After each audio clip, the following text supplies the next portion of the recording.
कल्पना कर,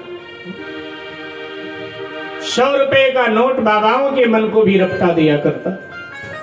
जहां सोने की लंका, आप कल्पना कर, ये देवता रावण के अधीनस्थ क्यों हो गए?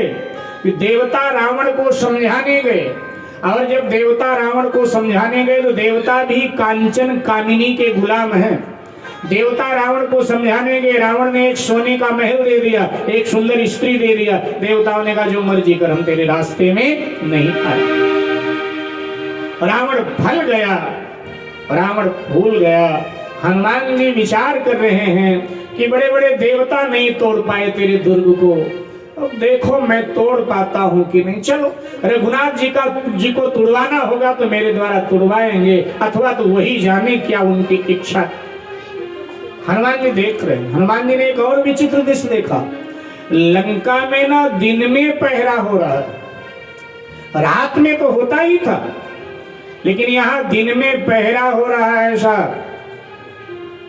हनुमान जी ने विचार किया, एक ऐसा देश है जहां दिन में पहरा हो रहा है, रात में तो होता ही, दिन में भी हो। हमारे भारत में तो रात में कहीं कहीं पहरा होता है, यहां तो दिन में। हनुमान जी ने निर्णय ले लिया कि लंका में अनीति की संपत्ति ज्यादा है।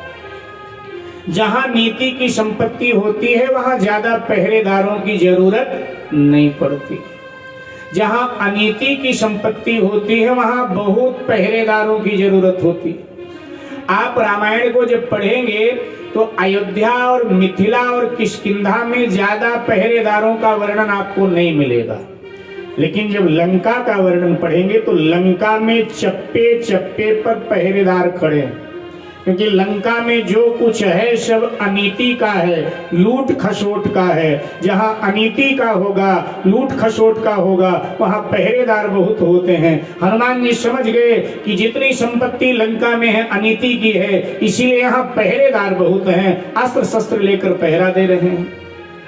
अब अगर हम दिन में गए तो व्यर्थ में हमें इनसे युद्ध करना पड़ेगा, समय और शक्ति का दुरुपयोग करना पड़ेगा। इसलिए नहीं, दिन के उजाले में हमने देख लिया लंका और लंका के लोग कैसे हैं, क्योंकि हनुमान जी घूम रहे हैं और देख रहे हैं लंका कितनी सुंदर लग रही है। बाबा जी लिखते हैं, वन बाग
हमने देख लिया लंका बड़ी सुंदर लग रही है और लंका के लोग भी बड़े सुंदर लग रहे हैं।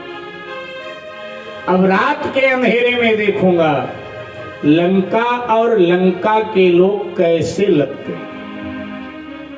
ध्यान देना मेरे भाई बहन, सावधानी के साथ, होश में। ऊंचा दर्शन श्री हनुमान जी का। हनुमान जी कहना चाहते हैं, किसी के असली जिंदगी को देखना है, कृपया दिन के उजाले में मत देखिए। दिन के उजाले में समाज के मर्यादा का भय होता है, इसलिए हर व्यक्ति दिन में सभ्य दिखाई देता है, सुसंस्कृत दिखाई देता है। किसी के असली जिंदगी को देखना है, कृपया रात के अंधेरे में देखिए। रात के अंधेरे में व्यक्ति की असली जिंदगी प्रकट हुआ करती है, दिन के उजाले में तो नकली जिंदगी होती। कोई कथा कह रहा है, कोई कथा सुन रहा है, कोई कुछ कर रहा है, कोई कुछ कर रहा है, कोई कुछ। अगर दिन के उजाले में हनुमान जी लंका में प्रवेश कर जाते, हो सकता है रावण से मित्रता हनुमान जी की हो जाती। दिन के उजाले में रावण 6-6 घंटे रुद्राभिषेक भगवान शंकर का करता था, रुद्री का पाठ करता था, और हनुमान जी ये देखते तो जाकर भगवान से शिकायत करते, महाराज रावण तो इतना बड़ा पुजारी है शंकर जी का है, और उसे क्यों मारना चाहते। ये अच्छा हुआ कि हनुमान जी रात के अंधेरे में गए, तो दिन के उजाले में तो ये शंकर जी का अभिषेक करता था, रुद्री पढ़ता था, और रात के अंधेरे में मदिरा पी करके खर्राटे लेता, मांसाहार करता। अच्छा हुआ हनुमान जी रात के अंधेरे में गए, तो इधर उधर घूम करके हनुमान जी ने समय बिताया। और जैसे रात्रि आई, अब हनुमान जी महाराज लंका में प्रवेश करने के विचार से आगे बढ़े। जैसे मुख्य द्वार से हनुमान जी प्रवेश करने लगे, लंकिनी ने तीसरी बाधा आ गई। सुरसा शतोगुणी बाधा है, सिंहिका तमोगुणी बाधा है, और लंकिनी रजोगुणी बाधा है। लंकिनी आ गई, जबकि हनुमान जी महाराज अति सूक्ष्म रूप बना के जा रहे थे। कैसे?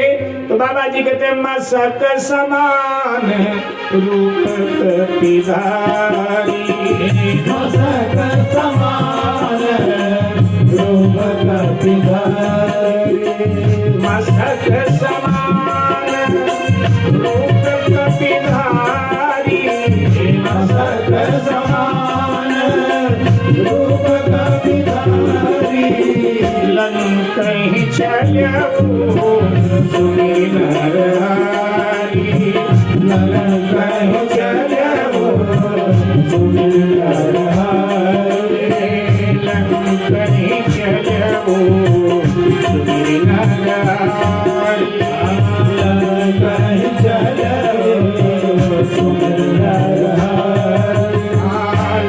लंकहि चलऊ सुनि नरहरि,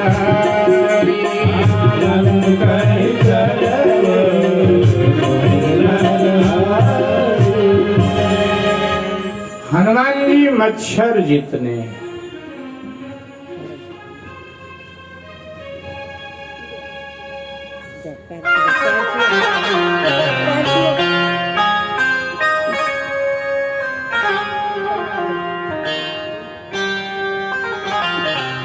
कई लोग बड़े परेशान हो जाते हैं। ये वर्णन पढ़ करके सुन करके कई बड़े परेशान हो जाते हैं। अच्छा, आप में से तो कोई परेशान नहीं हुआ है सुनकर कि हनुमान जी मच्छर की तरह हो गए? हाँ, कोई परेशान नहीं हुआ? कई जगह बहुत परेशान हो जाते हैं लोग, महाराज जी हनुमान जी मच्छर बन गए। हाँ, आपको क्या तकलीफ है? हनुमान जी कुछ भी बने, वो कुछ भी बन सकते हैं। नहीं, वो तो ठीक है, लेकिन हनुमान जी जब मच्छर बने तो राम जी की अंगूठी का क्या हुआ? लोग बारीकी भी कितना पकड़ते हैं कि राम जी ने तो अंगूठी दिया था, तो हनुमान जी मच्छर बने, अंगूठी का क्या हुआ? जो भी हुआ हो, लेकिन आगे लिखा तो है कि हनुमान जी ने वो अंगूठी सीता जी को दिया, आगे लिखा। कहते नहीं नहीं, उस समय क्या हुआ जब हनुमान जी मच्छर बने? तो हनुमान जी मच्छर बने थे, लेकिन मुझे लगता है कि वो त्रेता युग के मच्छर बने थे, आजकल के मच्छर नहीं बने थे। हर युग में आकार प्रकार व्यक्ति का अलग अलग होता है। अब त्रेता युग में आदमी कैसे होते थे? पूरे पहाड़ की तरह। हाँ, रावण कितना बड़ा था? जब अंगद जी पहली बार गए रावण के पास, भगवान के दूत बनकर। और अंगद जी ने रावण को देखा तो आश्चर्य में भर गए कि ऐसे भी लोग होते हैं क्या।